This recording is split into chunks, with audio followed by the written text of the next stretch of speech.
아니 굳이 뭐 이렇게 중소업체들, 물류 스타트업과도 협업을 하는 것인지 카카오의 가치를 한층 더 업그레이드 시켜서 주가에 긍정적인 영향을 미치겠죠.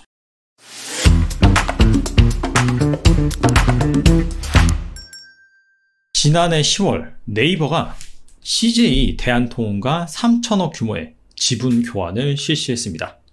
그리고 얼마 지나지 않아서 올해 3월에는 바로 신세계그룹과도 2,500억 규모의 지분 교환을 실시를 했죠. 구체적으로 이마트 그리고 신세계인터내셔널과 각각 지분 교환을 했습니다. CJ 대한통운과 신세계그룹과 지분 교환을 실시한 이유는 아무래도 유통, 물류 이런 부분을 강화하기 위해서겠죠. 근데 이것뿐만이 아닙니다. 언론에 잘 보도되지는 않았지만 그간 네이버가 손을 뻗친 기업이 상당히 많습니다. 자, 대표적으로 이런 기업들을 들 수 있는데요. 자, 이 기업들의 공통점은 물류, 배송 스타트업이라는 점입니다.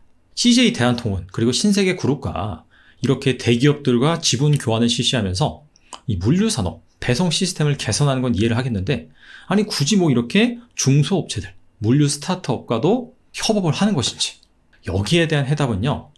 네카쿠페 경제학이란 서적에서는 크게 두 가지를 제시하고 있습니다. 첫 번째가 바로 마이크로 풀필먼트 센터 사업입니다.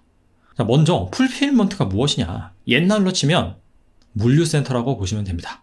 예전에는 물류센터가 그냥 상품이나 제품 이런 것들을 보관하는 창고에 불과했죠. 그렇기 때문에 땅값이 싼, 즉 보관료가 저렴한 도심 외곽 지역에 대규모로 구축이 되어 있습니다. 근데 최근에 이 코로나19로 인해서 온라인 커머스 사업이 상당히 활발하게 진행이 됐죠. 그러면서 이 배송 경쟁이 일어나게 됩니다.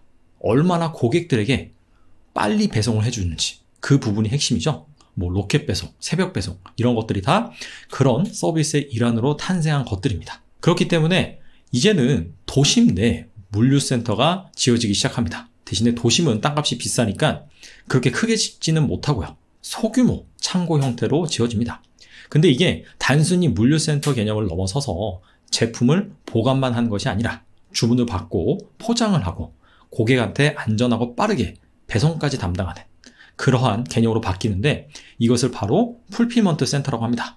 근데 도심에 소규모 형태로 지어지다 보니까 이렇게 마이크로 풀필먼트 센터다라고 하는 것이죠.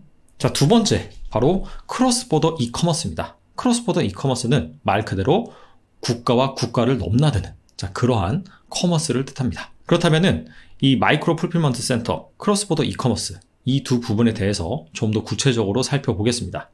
네이버에 스마트 어라운드라는 그런 서비스가 있어요. 자, 보시다시피 이러한 화면에서 뭐 맛집이면 맛집, 카페, 디저트, 술집, 뭐 최근에는 의류, 뭐 쇼핑 이와 관련된 오프라인 매장까지 찾아볼 수 있더라고요. 근데 여기에서 자세히 보시면은 여기에 이 주문이라는 버튼이 들어가기 시작하죠.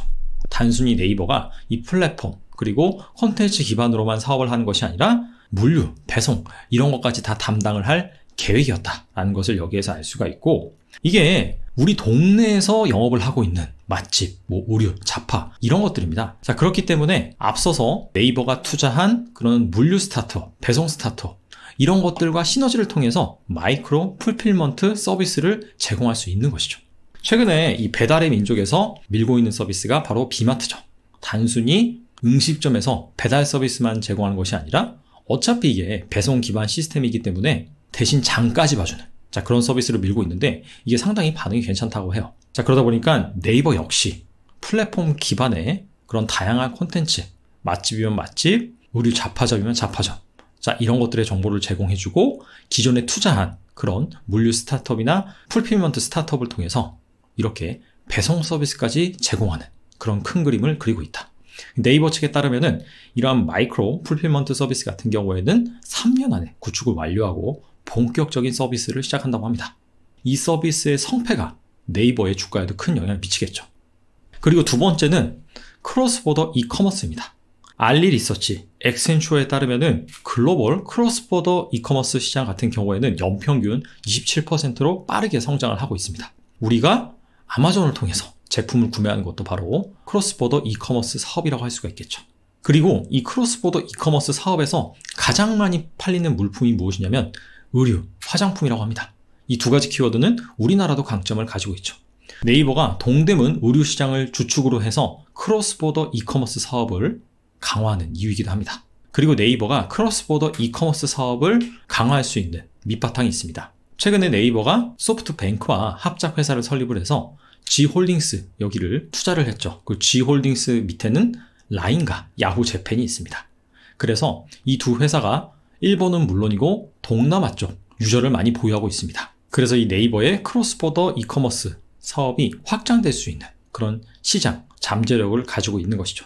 지금 현재 네이버는 네이버 쇼핑을 통해서 국내에선 거래대금 1위지만 해외 트래픽은 거의 없는 수준입니다. 하지만은 일본을 포함해서 동남아 쪽 시장으로 저변을 확대하다 보면은 성장성이 더 있다라고 볼 수가 있습니다. 그렇다면 카카오는 무엇을 하고 있을까요? 카카오의 성장 동력은 여러 가지가 있습니다. 금융도 있고요. 콘텐츠도 있고요. 하지만 대표적인 또 하나의 성장 모멘텀을 꼽자면은 모빌리티 사업을 빼놓을 수가 없죠. 그래서 카카오티라는 브랜드로 모빌리티 사업을 영위하고 있는데 최근에 이 구글로부터 565억을 투자받기도 했고요. 칼라이 그룹 등 총 유치한 투자 금액만 7,765억이라고 합니다. 자, 이걸 통해서 과연 카카오티는 어떤 사업을 강화하고 있느냐. 최근에 이 기사를 보면 힌트를 얻을 수 있는데 불과 한 달 전에 나온 기사입니다. 카카오 퀵 서비스도 뛰어든다. 그러면서 4월 13일부터 기업 회원을 모집을 했고 올해 상반기 수도권 지역 위주로 우선 서비스를 열 계획이다. 카카오가 플랫폼이다 보니까 카카오도 역시나 이 배송 서비스를 강화하겠다. 근데 남들은 아직 건들지 않은 이 퀵 서비스부터 실시를 하겠다라고 밝힌 것이죠. 카카오티 앱의 카테고리를 보면은 이렇게 택시, 블랙, 기존의 모빌리티 서비스죠. 그리고 바이크, 대리운전, 카풀, 주차, 그 다음에 대중교통, 여행까지 이런 식으로 구축이 되어 있는 상태입니다. 근데 최근에 이 퀵 서비스 시장에 진출하겠다라고 밝히면서 본격적으로 이 배송 시장에도 발을 디디는 모습인데요. 그렇다면 미래의 이 카카오티 앱의 카테고리로 무엇이 추가될 것인지 한번 예상을 해보면 퀵 서비스 진출한다고 밝혔었죠. 그리고 택배, 여기에서 그치지 않고 해외 배송, 즉 해외 특송, 포워딩, 자, 이런 사업도 확장할 수 있지 않을까, 이렇게 상상의 나래를 펼쳐볼 수 있을 것 같아요. 근데 기존의 업체와 카카오의 다른 점이 있습니다. 기존 업체들, 배달의 민족이나 쿠팡 같은 경우에는 개인 누구나 참여할 수 있지만 그 개인이 운송수단을 가지고 있어야죠. 자동차면 자동차, 오토바이면 오토바이, 전동 킥보드면 전동 킥보드. 그런데 카카오의 강점은요, 카카오 바이크라는 서비스가 있어요. 저희 동네에는 이 카카오 바이크가 설치가 되어 있는데 서울에서는 따릉이라고 있죠. 자, 그런 식으로 돈을 내고 이 카카오 바이크를 이용을 하는데 이 카카오 바이크가 전기 자전거입니다. 이러한 인프라들이 깔려 있다라는 것 자체가 향후 카카오가 이 배송 시장에 진출한다라고 한다면 사람이 굳이 자신의 운송수단 없이 이 바이크를 통해서 배송을 할 수 있는, 자, 그래서 차별점을 가져갈 수 있는, 자, 그런 서비스로도 발전할 수 있는 가능성이 있겠죠.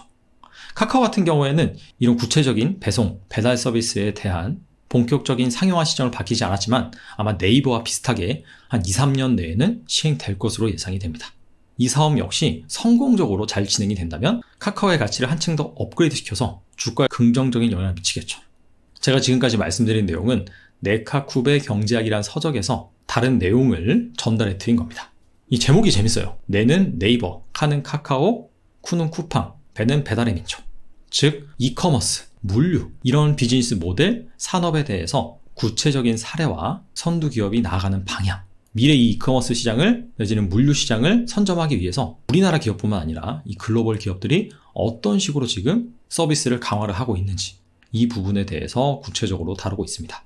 이 저자가 1999년도부터 현재까지 이 물류 산업과 이커머스 산업이 어떻게 변모하고 있는지 현장에서 몸소 느낀 부분들을 이 책에 잘 담았습니다. 이 이커머스 부문이 아무래도 성장 산업이잖아요.